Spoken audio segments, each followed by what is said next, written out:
எங்கள் நிறுவனத்தின் மென்பொருள் ஆராய்ச்சிக்கு உங்கள் புகைப்படங்களை கொடுங்கள் என்று கேட்டால் கொடுப்பீங்களா? மாட்டீங்க தானே. புகைப்படங்கள் மிஸ்யூஸ் பண்ணப்பட்டு விடும் என்கிற பயத்தில் மறுத்து விடுவோம். ஆனால் அதே நிறுவனம் உங்கள் படங்களை கொடுங்க, அது ஜிப்லி ஸ்டைலில் கார்ட்டூன் போல மாற்றித்தாரேன் என்று சொன்னால் விழுந்தடித்து கொண்டு போட்டோக்களை அப்லோட் செய்து விடுவோம். அது ட்ரெண்ட் ஆகி அல்லது ட்ரெண்ட் ஆக்கப்பட்டு மோடி முதல் எடப்பாடி வரை எல்லோரும் ஆர்வத்தோடு கலந்து கொண்டு விடுவோம் இல்லையா? அதைத்தான் செய்யுது ஏஐ நிறுவனங்கள் அப்படின்னு சொல்கிறாங்க கொஞ்சம் விஷயம் தெரிஞ்சவங்க. ஓப்பன் ஏஐ, குரூப், சாட்போட் போன்ற ஏஐ நிறுவனங்கள் வழங்கும் இந்த இமேஜ் கிரியேட்டரை ஜாலியாக பயன்படுத்தி கொண்டு இருக்கும் நமக்கே தெரியாமலேயே நம்ம படங்களை இவர்கள் சாஃப்ட்வேர் ஆராய்ச்சிக்கு அர்ப்பணித்து கொண்டிருக்கிறோம் என்கிறார்கள். ஏற்கனவே காப்பிரைட் உரிமைகளை மீறுகிறது என்ற குற்றச்சாட்டுகள் இருக்கும் நிலையில் அதைவிட ஆபத்தானது இந்த தரவுகள் சேமிக்கப்படுவது என்கிறார்கள் இவர்கள்.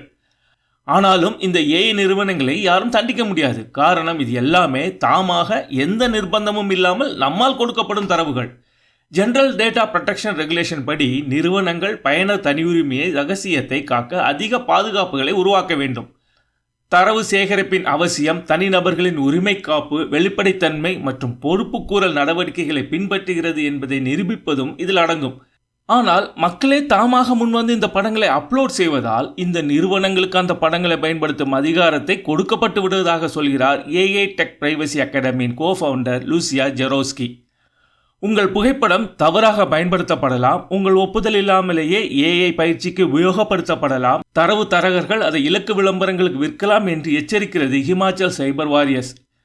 ஜிப்சி ஸ்டைல் பட ட்ரெண்டுக்கு காரணமான ஓப்பன் ஏஐ கூட படங்களை பகிர்வது ஆபத்தானது என்றே சொல்கிறது. ஆசை என்றால் இமேஜ் ஜெனரேட்டரை கொண்ட ஆஃப்லைன் ஆப்களில் இதை செய்து கொள்ளுங்கள் என்றே அறிவுரை சொல்கிறது.